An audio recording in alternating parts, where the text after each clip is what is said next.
جب تک ہم اللہ کے راستے پر چلیں گے کوئی بھی ہمیں ہمارے گھٹنوں کے بل نہیں گرا سکتا۔ اگر آپ کا دل خالص و پاکیزہ ہے تو دنیا کی کوئی شیطانی قوت آپ کا محاصرہ نہیں کر سکتی۔ تمام جہاں بھی اگر ظالم ہو جائے تو بھی ہم ظالم سے ڈرنے والے نہیں ہیں۔ جن مظلوموں کے ساتھ کوئی نہیں ہوتا ان کے ساتھ اللہ ہوتا ہے۔ گیدڑوں کی حکمرانی اس وقت تک قائم رہتی ہے جب تک شیر واپس نہیں آ جاتے۔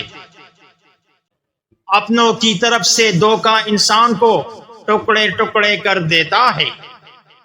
مسلمان اللہ کے علاوہ کسی سے بھی رحم کی بھیک نہیں مانگتا، چاہے وہ موت کے دہانے پر ہی کیوں نہ ہو۔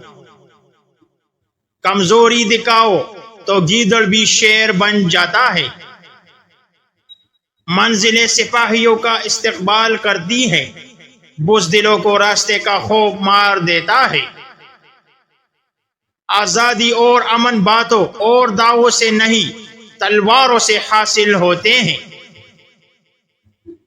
ہمارے اسلاف کی داستانیں بچوں کو سلانے کے لیے نہیں بلکہ مردوں کو جگانے کے لیے سنائی جاتی ہیں۔ ہم یا تو غازی بنیں گے یا ہم شہید ہوں گے، مگر ہماری تلواروں کی جھنکاریں ہزاروں سال تک سنائی دیں گی۔